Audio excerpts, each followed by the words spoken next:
Catch my breath a little bit here, grab a hat from behind the, hey, you ever see a hat like this, guys? It's like only useful once a year, pretty much. Turn this, get rid of the glare a little bit. Anyway, yeah, the Christmas tree hat. Imagine going for like a job interview with this. Me, just like this, same hair, same t-shirt. Hi, pleasure to meet you. My name's Kevin. Well, I don't know too much about tax examining, no, but I'm eager to learn. I could learn anything you show me at once. I've got it down pat. No experience, no. Could you imagine that walking in like this? Probably one of my thousands and thousands of hats that I own here. You know that I'm living in like a big pile of hats. Like on Family Guy when they show the Tooth Fairy, he's like that dude with the huge pile of teeth, and he just falls back in it like, you know. Like what's his name, Scrooge McDuck in the pile of money. That's what I do with my hats. Actually, I have a pretty small stack of hats at home like this. And then at work, I've got, you know, like a bigger stack, maybe. But I'm working for 25 years at JJ's. We get 2 free hats a year. If you work full-time, it's called a season hat. They want you to wear hats and stuff and have hats. And, you know, everybody's going to spend money on hats. So they give you 2 season hats, 1 summer and 1 fall hat. So I used to take a Borsellino every year, pretty much. There was a few years where all I wore were caps. I wore these Spitfire caps, Baker Boy things. But as most of the time, I would pick a you know, Borsellino felt. Even if there wasn't nothing I liked, I would just take, you know, something like this because I know I would like it. You know, in the future, it's a good color, it's a good this and that. You know. And then, so yeah, 25 felt hats, 25 straws, pretty much. That's not including the ones that I bought and things that I was given by sales reps. And I got a few free hats when one of our satellite stores closed downtown. So you start acquiring them, you know. I don't know how many hats I have, between 50 and 100, I guess more like between, yeah, I mean, that's how many I've gotten in my life, but I gave so many away. I tend to give a lot of them away to my friends and stuff, something that I've always done. I give a lot of caps and hats away to my best buddy in California, and I used to give him cowboy hats. You know, whenever I had a cool Western hat, I would just be like, yeah, take it, you know, because it was more them. They're out west and they wear them, you know, and stuff. But I gave a lot away too, so, you know, maybe I got 50 or something. But what do we talk about? We talk a little bit about hat storage, I guess. You know, that's been done. We do that a lot. Kind of at a blank. Maybe you guys can give us some cool ideas for subjects, so that you know, I could do things here at home without the aid of, you know, my steamer at work, and without the aid of, you know, like if I got to do a Panama hat show, there's no Panamas around here. So it's much tougher doing it in my bedroom because, you know, I could do lots of speeches about sizes, about how to buy hats, but there's certain limitations and stuff. Sizes are a really good one. A lot of people ask about that thing. you probably know I'm a big believer in going large. I always feel if you're in doubt, somebody says this thing runs big or this thing runs tight or whatever. Okay, the hat runs tight, so I should go up a size. Or should I? I'm not really sure. Should I go up 2 sizes? Should I go one? So my theory is I always go big because it's super easy to tighten up a hat in the back and pat it down if you have a little bit of extra slack. But if it's too small, it's real hard to stretch, and stretching sucks. There's lots of side effects like stretch marks. The hat brim starts screwing up. It starts doing a thing on the side. Yeah, you don't want to stretch your hat. You just don't want to do it. If somebody says, yeah, it'll break in, it'll stretch in. Of course, it's a salesman pitch. If something is too tight, like let's say you're selling sneakers, it's a little bit tight. Oh, well, they'll stretch in the width. They always do. You got to buy them a little tight. If something's a little big, you say, oh, well, you could just tighten the laces. You give it to the customer with the laces tied really tight, so it actually feels too small on them, and then they put it on. Since it's so tight, it's hard for them to get on. They don't even notice it's big and stuff. So, there's all these weird salesman tricks and stuff that people do to sort of make their sale work. It's not really like lying, but it's kind of like, you just want the sale to work, so you do certain things. Other times it's totally legit, like when you're between size 59 and 60 and the guy says, cool, take the 60, let's tighten it up. That's legit. What are you going to do? You want your hat to fit you perfectly, so it's got to be adjusted. Buy it slightly big. The less invasive thing to do is to just put a little padding underneath the leather in the back where you don't feel it. You have hair here, so you feel less. You don't feel the padding. In the back, don't worry about the sides. I found most of us have such a big gap on the sides, like a full inch or half inch, that filling that up with padding doesn't even do anything. It's better if the hat fits you, not tight, but supportive, snug and supportive, like a good pair of leather shoes. That way, when it does stretch, lengthen and stuff, the leather will stretch to make the size of your head. It will do so because it's snug and tight enough. If the hat is too big, it won't, stretch and take the shape of your head. So that's what you do. You buy it a little big, you pad it down in the back. Don't say, oh, I got huge gaps on the sides, let me pad the sides. It just doesn't do anything. Gives you less room to pad in the back. Sometimes you could pad all the way around if you need to, if you need that much. Other times it's better to pad back and front, like a horseshoe, around here and around here. And leave that side. This is the part that's touching your head and stuff. You could just, there's this huge gap here. It's not touching me here. It's a big gap. But it is touching me here. I could feel the leather, the coldness of the leather on my head, and it's touching me here too. So that's the proof, okay? We've got gaps on the side here, it is, so don't fill it up. Size down. If you're not sure, you can size down a whole size. You can size down a half size, a whole size. You could go from a quarter to an eighth. You could go a size and a half, maybe. 2 sizes, nah.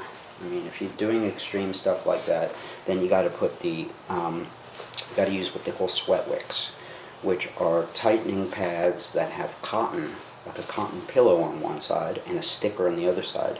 It looks like a black sweatband. It's about that long or so. It goes in the front to block sweat and tighten the hat. It goes in the back to just tighten the hat. And if you put it in the front, yeah, it's going to block perspiration and keep your hat from getting sweaty, but also you can't dry your hat with like a bandana and keep it nice and dry and sanitary. It's going to be wet. So you cool off, in a diner in the air conditioner, you put your hat back on. The sweat wick is still wet and sweaty and cold from the AC. You put it on, so it's just like, sweat wicks don't feel great, so I'd rather you put it in the back if you can, and put it in the hat to save it from getting sweat stained in the front, but do it towards, the end of the hat's life when it needs it.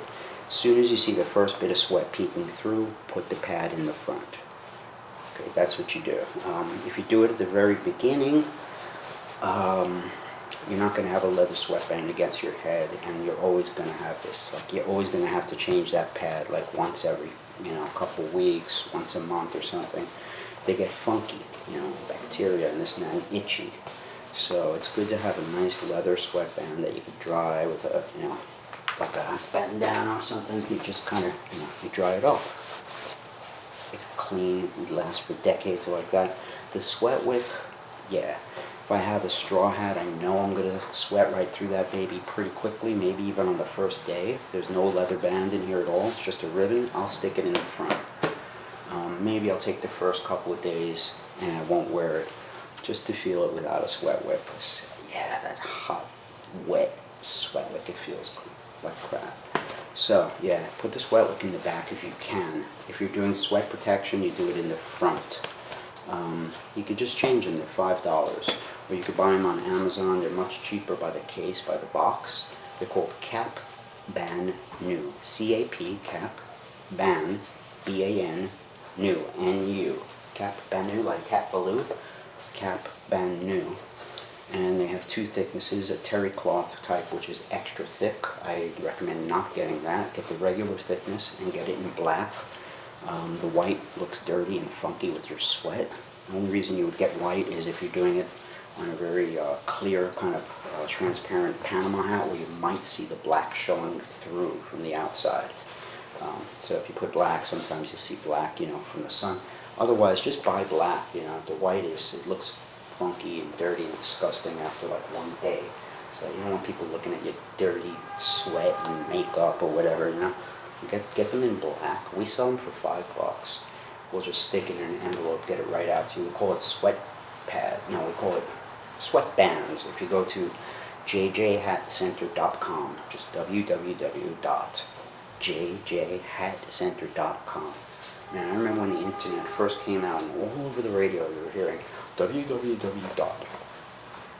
Everybody was saying .com, www.com. I was like, what the hell is .com? What is www.com?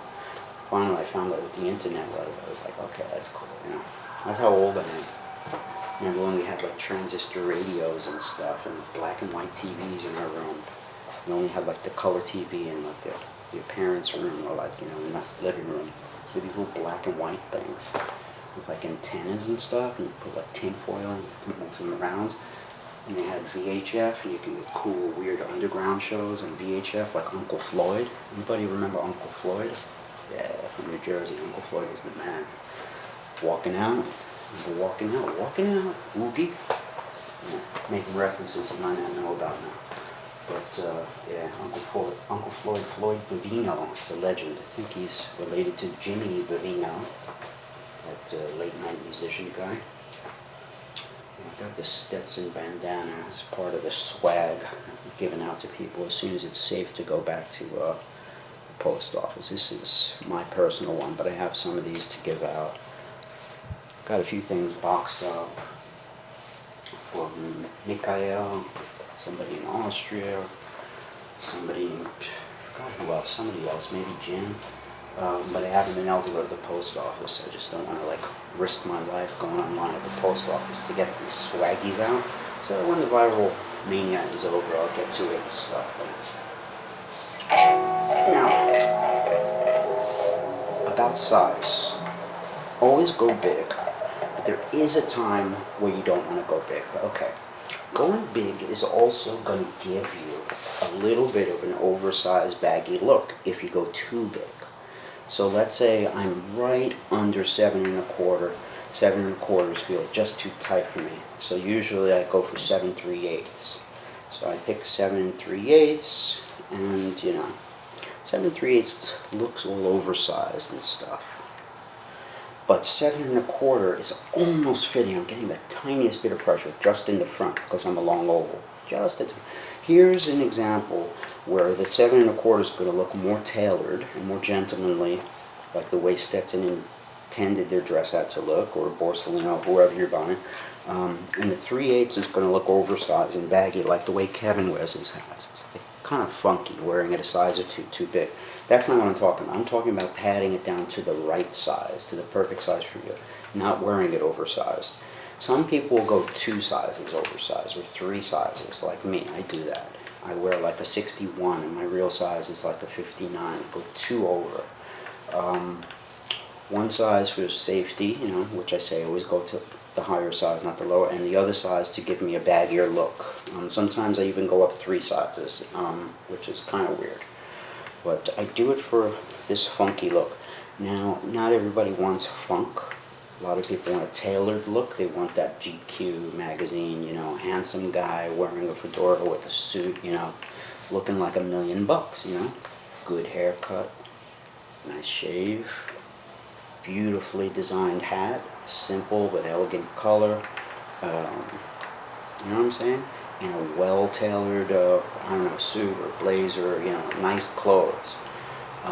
That's a thing, you know?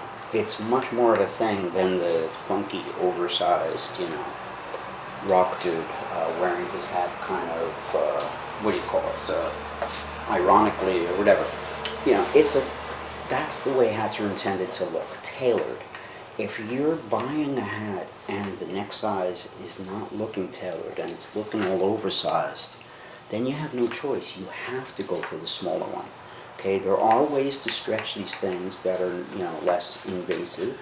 A hat jack is the most damaging way because it usually makes a line. If you're using a hat jack, you line up, it's kind of like a piece of wood about this thick. So you line up the top of the piece of wood, this top, with this line, basically the band line. You line it up with the band. So then after you stretch it out, and there's kind of like a step, okay, the crease is hidden by the band's line there, okay? So you line it up, down, adjust it, you know, front, back, so you feel it through. So the top of the hat jack's right there. That's the trick to getting a clean stretch with a hat jack. It's not the best way to do it. Sometimes just over your knee will be cleaner because you won't get it. You know, all the lines and stuff. A soft hat, you could just stretch. Excuse me, I have to stretch it lengthwise, you know. So you could kind of massage it, stretch it that way, go lengthwise, do it over your knee, be careful. The lining falls out, no big deal, goes back in. Hat jacks work with steam. What you gotta do is put the jack in, steam it from the outside, back here. The back part, you want it to stretch in the back, not in the front. So when you steam it, that's where the stretch is going to happen. So the stretch is going to happen in the back of the hat. We want it to come out here, not in the front where everybody sees. So put the hat jack in, line it up with this line, start cranking it open and steam back here, behind your head. Okay, steam, steam, steam, crank, crank. Steam it a little more, soften it, then crank until it feels like it's kind of stopping. Steam it more, you'll actually hear it creaking. It'll go, as you steam it, it'll start like stretching it here as the steam hits it. Crank it more. The more you steam it, you'll open it. Don't go crazy steaming. You don't want to burn the leather band inside there. You don't want any heat touching this band here. That's why we steam from the outside. When you're finished, you take it off. Actually, you take it off when it's cool. Don't take it off the stretcher until it's completely cool. Leave the hat jack in. Feel it, feel it, feel it. Put it out in the cold if you can. That'll set it better. When the hat feels completely cool, now I'm not talking 10 minutes. It's going to be longer than that, you know, whatever. Could be 15 to 20 minutes. It could be an hour. But it can't feel, it can't be wet and it can't be hot. It has to feel totally stable, like it's not going to shrink up or change anymore. Then you pull the stretcher out. Otherwise, it's going to contract. So leaving it overnight is not going to do too much more. Leaving it an hour or two should be enough because you just know it's totally dry. I would leave it somewhere between a half an hour and maybe longer, you know, maybe leave it a few hours, you know, for good measure. You never know. You want the hat to be totally dry before you take a stretcher out and stuff. But getting back to my original tangent, if you're going to buy something that looks too oversized, you're not going to be happy with it. You've got to go to the smaller size. As long as it's not bothering you, do a little stretch. If the people don't know what they're talking about out there, don't let them stretch it. Stretching is incredibly hard. Leave it to you and just do the over the knee and very gently, lengthwise massage, kind of stretch it, you know, like this. You never know how people are going to screw up your expensive multi-$100 hat with one move. Don't assume that everybody knows what they're doing when they get up to a steamer. It's very easy to ruin a hat. Never let them steam the inside of a hat where the sweatband is. Ever.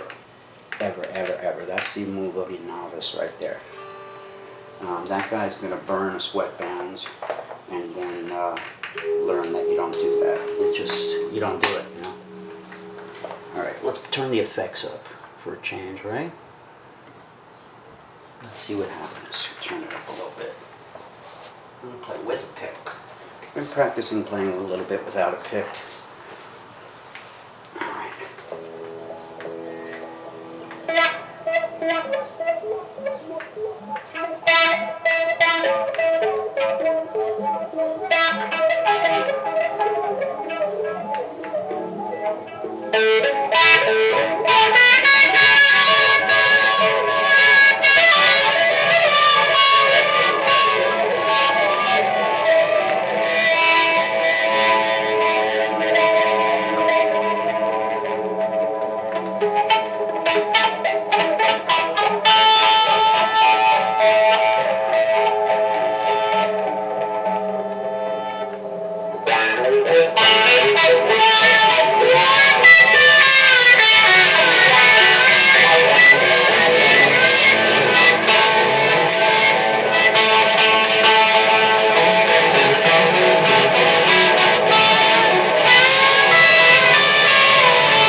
He's old.